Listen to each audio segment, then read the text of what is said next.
It's truly unfortunate for all of us that YouTube guidelines prohibit me from playing copyright music, even just a small amount of it. So you're going to have to deal with my monotone, boring, nasally rendition of Bad Moon Rising, 1969. No, people, I'm not going to sing it. I'm just going to read 3 verses. And why, you ask? Why would I be doing something like that to start off this podcast? Come on, people. How many times I got to tell you? That's a universal truth. Both sides, Team Evil, Team Good, must disclose their plans. You can never be allowed to say, I did not know. The Creator reveals it through His prophets and the Bible. Oh, God, I know some of you hate to hear that. Team Evil reveals truth through music, movies, and other art forms. And you got this silly notion that Team Evil controls and uses the media to tell you the truth. No, that's their major disinformation site. And unfortunately, we fall for it every time. So here we go. Bad Moon Rising, 1969, Creedence Clearwater Revival. Verse 1. I see the bad moon arising. I see trouble on the way. I see earthquakes and lightning. I see bad times today. Bear with me, people. I know I sound pretty boring here. Verse 2. I hear hurricanes blowing. I know the end is coming soon. I fear rivers overflowing. God, God almost wants to sing it. I hear the voice of rage and ruin. I used to love this song, still do. And finally, verse 3. Hope you got your things together. Hope you are quite prepared to die. Looks like we're in for nasty weather.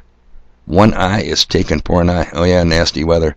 I still can't convince some of you people that there is a hand on the big black knob swinging left and right. Now, I will entertain McHale's Navy's comment that maybe it's 2 guys on 2 levers. Yeah, it could be. I'm kind of like leaning toward the black knob. All right, people. So here we go. It is Tuesday, the 19th of April, 2022. And where do we go from here? Well, let's get a little update. On CBS News Sunday, Chris Coons, he's a U.S. Senator from Delaware. He is a loyal supporter of the imposter-in-chief occupying the White House. And he is a mouthpiece, one that makes sense, because the one in the White House certainly doesn't make sense. Did you see that pathetic deal where he's trying to shake the imaginary hand and wandered off the stage lost? Yeah, that's your fearless leader, people. So, he's on the CBS Sunday show saying, it is time, it is really time to introduce American troops on the ground in the Ukraine fighting those dirty, genocidal Russians. People, you want to put boots on the ground in the Ukraine fighting Russians, and you think something good can come from that? Oh, God. So CBS did a poll, and they asked the American public, do you support introducing American troops on the ground in Ukraine? An overwhelming 75% said, hell no. Just as soon as you put them on the southern border. I mean, sympathize with the plight of the Ukrainian people, no doubt. But we're worried about our southern border, not Ukraine's border. They've been fighting over there for a while, back to 2014. Okay, now, nobody gives a shit. The policymakers, the movers and shakers in Washington, D.C., District of Criminals, don't care about the opinions of useless eaters. Remember, what are we going to do with the surplus people? Yeah, that's us. Well, you're going to cull us. That's what you're going to do because you want us dead. I got it. I'm a big historian lover. People, tell me, when in history did slaves ever vote themselves out of slavery, off the master's plantation? I can't think of one time, but it's possible you guys know something I do not. Now, all my podcasts tie together. I won't beat a dead horse about going back to Phil Schneider, engineer on the DUMS, Deep Underground Military Bases, especially the one at Dulce, New Mexico. I'll say this much, though, people. When you look into Bill Schneider, when you look into DUMS, Deep Underground Military Bases, YouTube has a nasty way of putting up a little notifier, fact check, and I'm going to tell you something. I think you could take this to the bank. When something is fact checked, then you know it's probably true. So here's the fact check from looking up Bill Schneider in the Dulce, New Mexico base. Dulce base is the subject of a conspiracy theory Okay, stop right there, people. Conspiracy theory opposed to what? I mean, what's the opposite of that? Really? The accidental theory of history? I mean, what choices do you really have here? You know, I mean, we got our collective tit in a ringer because of an accident? Or do you think it's a conspiracy theory because someone or some entities decided this is the way it should go? Do you think some human or demonic input might be involved in these alleged conspiracy theories? So Dull Space is the subject of conspiracy theory claiming that a jointly operated human and alien. Well, now aliens, remember, they don't have to be extraterrestrial. They could be extra-dimensional. Human and alien underground facility exists under the Archuleta Mesa on the Colorado-New Mexico border near the town of Dulce, New Mexico in the United States. Claims of alien activity there first arose from the Albuquerque businessman Paul Benowitz, from a New Mexico high patrolman who was investigating, sit down people, cattle mutilations, surgical precision mutilated cattle, not just around the Minot Air Force Base. Alright, so there we go with that. People, you got to start using your head for something besides a target. If they're going to tell you, if the mainstream media claims it, it's bullshit. They've been lying to us for years. If the fact checkers say it ain't factual, bullshit, it probably is. Conspiracy theory versus what? What's the opposite of that? Accidental theory. It just happens by accident. Son of a bitch. Alright. Now, I'm not going to beat the horse about Bill Schneider and his deep underground bases. I'm going to go to a little travel. Hey, no conspiracy here, man. These are places you might want to check out when you're out and about traveling. Okay. Underground cities. Oh, did you ever hear of underground cities? Yeah, well, we got them. I want to go. They've got the top 10 places you want to visit. I want to go to site number 6. And remember, no conspiracy here. These guys want you to get out, enjoy, and fly the friendly skies, and visit some of these places. Just briefly, here we go. Subtropolis, Kansas City. This city occupies 11,000 acres of abandoned limestone mines since 1964. More than 1,600 people work in this naturally climate-controlled, rock-carved space every day. We can find everything from cave-aged cheese to car storage space, and an array of small businesses. Also, it naturally maintains temperatures between 18 and 21 degrees Celsius all year round. Oh, come on. Did that sound conspiratorial? Does that sound hostile? It's a travel video. Check it out. Kansas. That's my point, people. Why am I bringing up that? Because, consider this. If you want to start a war, with Russia, and the nukes won't fly, trust me on that, why would you want to have nukes rain down on you? You don't. You move underground in the deep underground bases. You move underground in the underground cities. What's in Cheyenne Mountain, people? Look into it. What in the F is under the Denver International Airport? Look at the pictures in the lobby. Just go to Google Images, type in Denver International Airport. Some pretty creepy shit, people. And massive tunnels and arrays underground the airport. So, the masters move underground. The slaves, that's us, also known as useless eaters, we stay topside. Get it?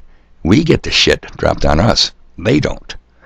Now, do I have a second witness to this? You're not going to believe it. You're not going to believe where I got a second witness. Yep. Well, it's the Holy Bible. Revelation. Revelation chapter 6, verse 15. And the kings of the earth, and the great men, and the rich men, and the chief captains, and the mighty men, and every bondman, and every free man, hid themselves in the dens and in the rocks of the mountains. In all those things, I didn't see us listed once. No slobs, no slaves, no poor men. No, that's where they go. So there's your second witness. Yeah, that Bible, it's an amazing book, people. Alright, so now, let's move on. Harari, we talked about him yesterday. Klaus Schwab, Ultimate Evil's right hand. Now, you know, Brian from High Impact Blix has just done a bang-up job the last 2 days. He must have sifted through hours of boring bullshit from Harari and Klaus Schwab, and he put out another home run. I'm just going to take a few parts from it, but all credit goes to Brian over at High Impact Blix. Harari, this dude now, he's gotten me. I've been looking into him for a while. Where does he stand on the chain of command of Team Evil?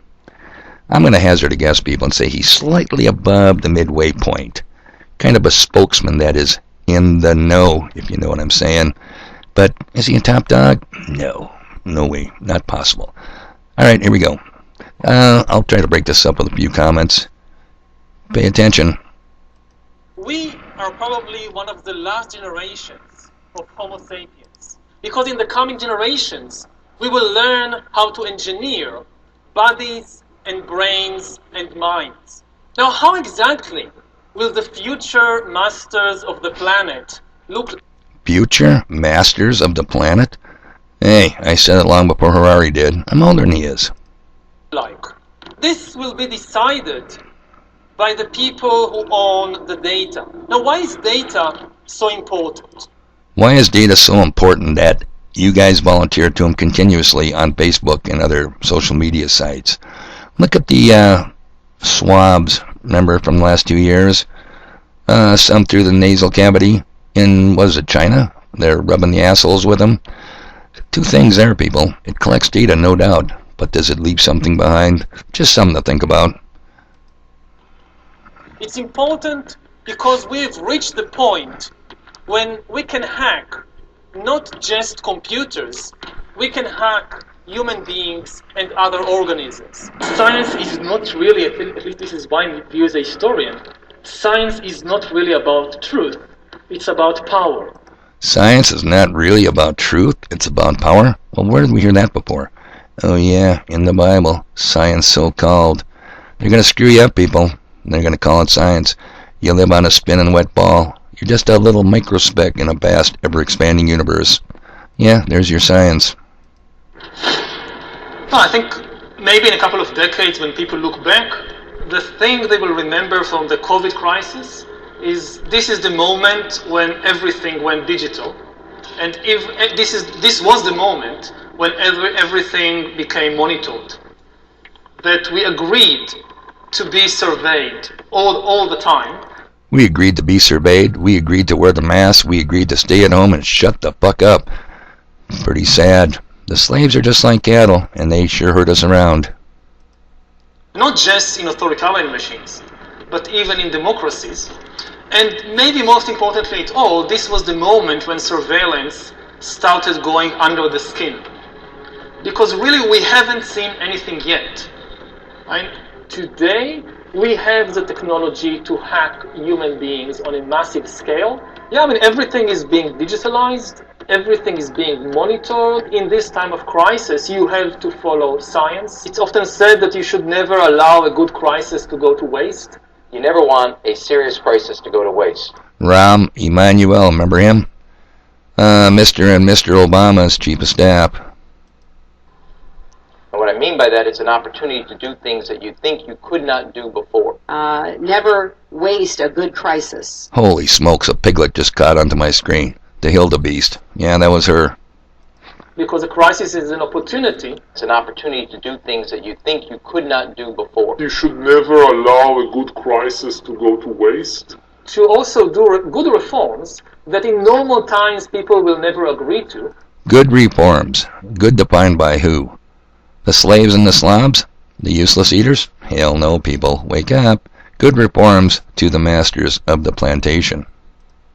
But in a crisis, you see, we have no chance. So let's do it. Vaccine won't help us go the to the vaccine test, of course. will help us, of course. It will make things, more manageable. Surveillance. People could look back in 100 years and identify the coronavirus epidemic as the moment when a new regime of surveillance took over, especially surveillance under Stay with me, people. This is coming to an end real soon. the skin, which I think is maybe the most important development of the 21st century, is this ability to hack human beings, to go under the skin, collect biometric data, analyze it, and understand people better than they understand themselves. This, I believe, is maybe the most important event of the 21st century. By hacking organisms, elites may gain the power to re-engineer the future of life itself. Because once you can hack something, you can usually also engineer it. Natural selection is replaced by intelligent design. The era of inorganic life is now beginning. In the coming decades, AI and biotechnology will give us godlike abilities to re-engineer life and even to create completely new life forms. There you go, people. The world's oldest lie. And where can we find that? Right in Genesis, first book of the Bible. Genesis 3 verse 4, and the serpent, hey, get that, a serpent, a viper, said unto the woman, ye shall not surely die, and you will become as gods. Amazing thing, people. So, what is the promise of the New Age religions? Well, you're gods, you just don't know it, and we're going to enlighten you, and we'll do some chantras and mantras and hocus pocus, and you'll become as a god. You'll realize your full potential. What is the promise of working the craft of Freemasonry? Well, you're not gods yet, but by employing the tools of Freemasonry, you will become as gods. Nothing new under the sun. I'm telling you, people, the battle of good versus evil started on the 8th day, way back then, 8th day onward. Okay, well, run a little long again. I got stuff to do.